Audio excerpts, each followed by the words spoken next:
একটা তাফসির করতে হলে প্রায় 60-70-80টা আয়াতের দরকার হয়। কোরআন থেকে আজকের তাফসিরুল কোরআন মাহফিল আমাদের টেন্ডেন্সি হয়ে গেছে মঞ্চে ওঠে কোরআনের কোনো আয়াত বলে না, হাদিস থেকে কোনো কথা বলে না, খালি হাসি ঠাট্টা আর কোনো উল্টাপাল্টা নিয়ে কথা বলে। আপনাদেরকে বলবো, টাকা পয়সা দিয়ে জোগাড় করে এনে গোনা কোনোদিন কামাই করবেন না। যারা কোরআন এবং হাদিস দ্বারা কথা বলবে না, এদেরকে আপনারা কখনো মঞ্চে তুলবেন না, এটা আমি বলে গেলাম। আল্লাহ কিয়ামতের ময়দানে আল্লাহ আপনাকে ধরবে, কারণ আপনি সত্যিকার অর্থে কোরআন এবং হাদিস দিয়ে মানুষকে হেদায়েতের রাস্তায় মানুষকে দাওয়াত দিলেন না, হাসি ঠাট্টা দিয়ে কোনেকার মিথ্যা কিচ্ছা কাহিনী বলে মানুষকে উল্টাপাল্টা বুঝ দিয়ে চলে গেলেন। কোরআনের 6000-এর উপরে আয়াত, বিশ্বনবীর এত হাদিস, আপনি কোরআনের কয়টা আয়াত বলেন, কয়টা আয়াত মানছেন? আপনার ভিতরে এই টেন্ডেন্সি নেই। আসুন আমরা কোরআন এবং হাদিস থেকে এই আমলগুলো করার তৌফিক দান করুন। সবাই বলে আল্লাহুম্মা আমিন। মসজিদ পরিচালনা করবে কারা? মসজিদের সভাপতি, সেক্রেটারি, সদস্য, কর্মীবৃন্দ কারা হবে? এই প্রসঙ্গে আল্লাহ রাব্বুল আলামিন সূরা তাওবাতে আমার আল্লাহ রাব্বুল আলামিন নাজিল করেছেন। আয়াতের অর্থ আমরা জানি, ইন্নামা ইয়া'মুরু মাসাজিদাল্লাহ। আমার আল্লাহ রাব্বুল আলামিন কোরআনুল কারীমের ভিতরে বলেন, নিঃসন্দেহে তারা মসজিদের মুতাওয়াল্লি হবে, মসজিদের দেখাশোনা তারা করবে। মান আমানা বিল্লাহ, 1 নম্বরে তারা হচ্ছে আল্লাহর প্রতি ঈমান আনতে হবে। ওয়াল ইয়াউমিল আখির, 2 নম্বর হচ্ছে আখিরাতের প্রতি ঈমান আনবে। ওয়া আকামাস সালাহ, 3 নম্বরে তারা নামাজ কায়েম করবে। ওয়া আতাজ যাকাত, 4 নম্বরে তারা যাকাত প্রদান করবে। ওয়া লাম ইয়াখশা ইল্লাল্লাহ,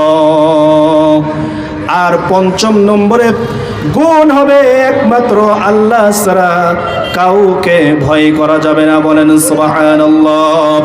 আমার আল্লাহ রাব্বুল আলামিন ঘোষণা দিয়ে দিলেন, ফাআসা উলাইকা আইয়াকুনু মিনাল মুহতাদিন। বলেন আল্লাহু আকবার। মসজিদের গুণ সম্পন্ন এই 5টা যার ভিতরে গুণ থাকবে, আমার আল্লাহ রাব্বুল আলামিন বলেছেন যে আশা করা যায় তারাই হচ্ছে সঠিক রাস্তা পেয়ে যাবে। বলেন সুবহানাল্লাহ।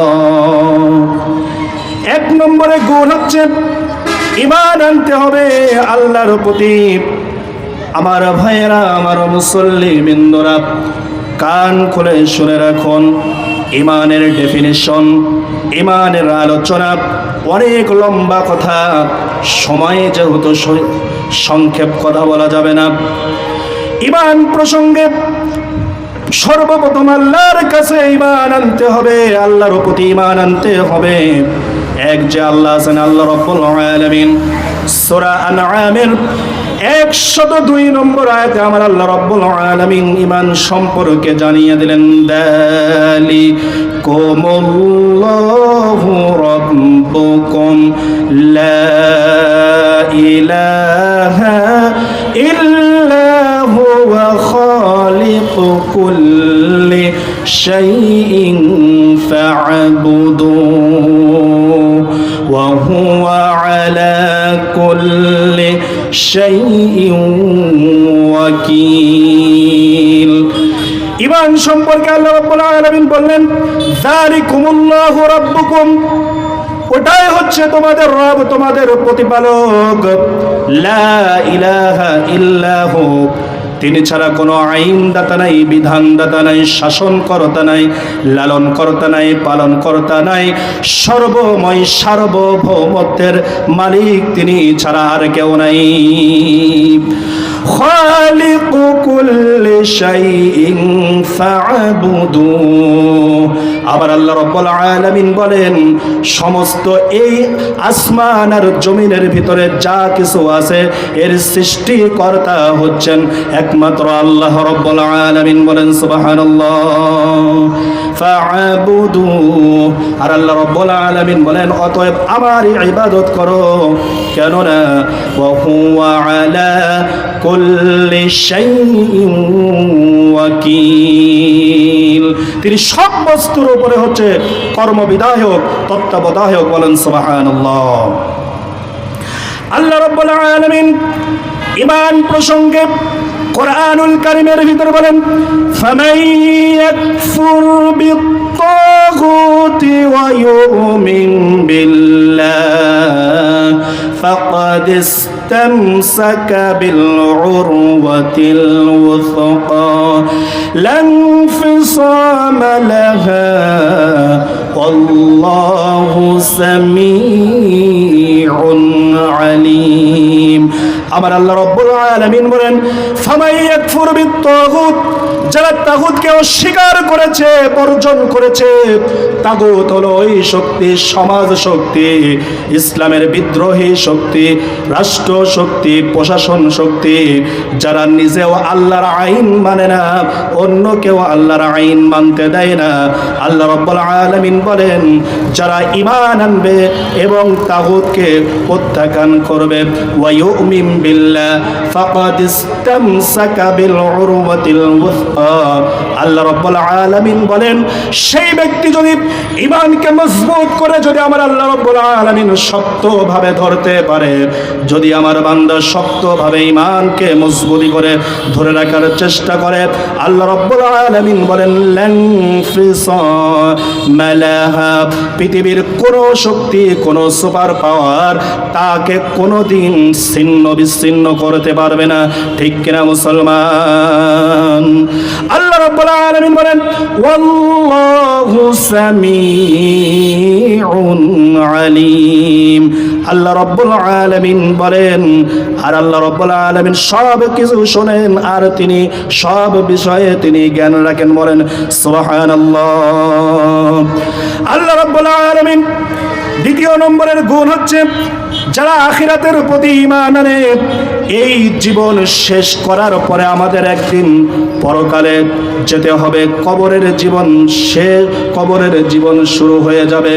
আল্লাহ রাব্বুল আলামিন কোরআনুল কারীমের ভিতরে বলেন, কাইফা তাকফুরুনা বিল্লাহি ওয়া কুনতুম আমওয়াতান ফাআহইয়াকুম সুম্মা يميتكم ثم يحييكم ثم إليه ترجعون।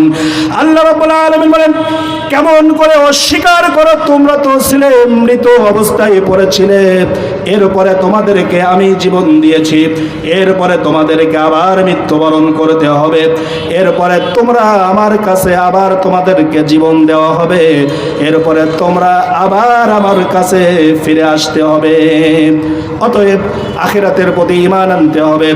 আমি যদি একজন মুসলমান হিসেবে আখিরাতের প্রতি যদি ঈমান আনি, মসজিদের যদি সভাপতি, সেক্রেটারি আর সদস্য হওয়ার যোগ্যতা অর্জন করতে চাই, সর্বপ্রথম আল্লাহর উপরে ঈমান আনতে হবে, আখিরাতের প্রতি ঈমান আনতে হবে মুসলমান। কথা ঠিক কিনা? আল্লাহ রাব্বুল আলামিন এরপরে কোরআনুল কারীমের ভিতরে বলেন, ওয়া আকামাস সালাতা ওয়া আতাজ যাকাত, যারা নামাজ কায়েম করবে, যাকাত প্রদান করবে। কোরআনুল কারীমে আল্লাহ রাব্বুল আলামিন বলেন উতলু মা উহিয়া ইলাইকা মিনাল কিতাবি ওয়া আকিমিস সালাহ ইন্নাস সালাতা তানহা আনিল ফাহশাই ওয়াল মুনকার ওয়ালাযিকরুল্লাহি আকবার আল্লাহু ইয়ালামু মা তাসনাউন। আল্লাহ রাব্বুল আলামিন নামাজকে প্রতিষ্ঠিত করার জন্য সূরা আনকাবুত 21 নম্বর পারার প্রথম নম্বর লাইন আল্লাহ রাব্বুল আলামিন জানিয়ে দিলেন উতলু মা উহিয়া ইলাইকা মিনাল কিতাব, হে রাসূল আপনার উপরে যে কিতাব অবতীর্ণ করেছি ওহী করেছি ওই কিতাবকে আপনি তেলাওয়াত করুন আর নামাজকে প্রতিষ্ঠা করুন। নিঃসন্দেহে নামাজ অশ্লীল অসামাজিক মানুষের কাছ থেকে বিরত রাখে, বলেন সুবহানাল্লাহ। আল্লাহ রাব্বুল আলামিন যাকাত সম্পর্কে আল্লাহ রাব্বুল আলামিন বললেন আল্লাযীনা ইম্মাক্কান্নাহুম ফিল আরদি ওয়া আকামুস সালাতা ওয়া আতাউয যাকাতা ওয়া আমারু বিল মা'রুফি ওয়া নাহাউ আনিল মুনকার ওয়ালিল্লাহি আকিবাতুল উমুর। আল্লাহ রাব্বুল আলামিন বলেন যাদেরকে তারা এমন লোক যাদেরকে আমি রাষ্ট্রীয় ক্ষমতা দান করি তারা রাষ্ট্র ক্ষমতা বলে 4টা আইন পাশ করবে। সর্বপ্রথম নামাজের বিল পাশ করবে, এরপরে যাকাতের বিল পাশ করবে, এরপরে সৎ কাজের আদেশ দেবে, অসৎ কাজের নিষেধ করবে। এরপরে আল্লাহ রাব্বুল আলামিন 5ম নম্বরে যে গুণটা মসজিদের মুসল্লি মসজিদের সদস্যবৃন্দ হওয়ার জন্য যে গুণটা লাগবে সেটা হচ্ছে ওয়ালাম ইয়াখশা ইল্লাল্লাহ, আল্লাহ ছাড়া কাউকে ভয় করা যাবে না। আল্লাহ রাব্বুল আলামিন এই প্রসঙ্গে সূরা মুলকের 29 পারার 2 নম্বর পৃষ্ঠাতে আল্লাহ রাব্বুল আলামিন বলেন ইন্নাল্লাযীনা ইয়াখশাউনা রাব্বাহুম বিল গায়বি লাহুম মাগফিরাতুন ওয়া আজরুন কাবীর। নিঃসন্দেহে যারা এক আল্লাহ রাব্বুল আলামিনকে না দেখে ভয় করে তাদের জন্য আমার আল্লাহ রাব্বুল আলামিন তাদের জন্য রেখেছেন পুরস্কার। সেই পুরস্কারটা হলো ক্ষমা আর তাদের জন্য মহা প্রতিদান, বলেন সুবহানাল্লাহ। তার মানে এখানে বোঝা গেল মসজিদের কমিটির সদস্য হতে গেলে আল্লাহ রাব্বুল আলামিন 5টা গুণ অর্জন করতে বলেছেন। সর্বশেষ যে গুণটা পৃথিবীর কোনো সুপার পাওয়ারকে নয়, আমেরিকাকে নয়, রাশিয়াকে নয়, আপনার ফ্রান্সকে নয়, আপনার ভারতকে নয়, চীনকে নয়, একমাত্র আল্লাহ রাব্বুল আলামিনকে ভয় করতে হবে। আল্লাহ রাব্বুল আলামিন বলেন যারা মসজিদের সদস্য হবে একমাত্র আল্লাহ ছাড়া আর কাউকে ভয় করা যাবে না, কথা ঠিক কিনা? আল্লাহ রাব্বুল আলামিন এই কথা বলে আল্লাহ রাব্বুল আলামিন বলে দিলেন ফাআসা উলাইকা আইয়াকুনু মিনাল মুহতাদিন। আবার আল্লাহ রাব্বুল আলামিন বলেন ও আমার মুসল্লিবৃন্দ মসজিদের কমিটির সদস্যবৃন্দরা যদি তোমরা এই গুণ অর্জন করতে পারো আশা করা যায় তোমরাই সঠিক রাস্তা পাবে, সঠিক হেদায়েত পেয়ে যাবে, বলেন সুবহানাল্লাহ। আলোচনা অনেক দীর্ঘ, একটা তাফসীর করতে হলে প্রায় 60-70-80টা আয়াতের দরকার হয়। কোরআন থেকে আজকের তাফসীরুল কোরআন মাহফিল আমাদের টেন্ডেন্সি হয়ে গেছে মঞ্চে ওঠে কোরআনের কোনো আয়াত বলে না, হাদিস থেকে কোনো কথা বলে না, খালি হাসি ঠাট্টা আর কোনো উল্টাপাল্টা নিয়ে কথা বলে। আপনাদেরকে বলবো টাকা পয়সা দিয়ে জোগাড় করে এনে গুনাহ কোনোদিন কামাই করবেন না। যারা কোরআন এবং হাদিস দ্বারা কথা বলবে না এদেরকে আপনারা কখনো মঞ্চে তুলবেন না, এটা আমি বলে গেলাম।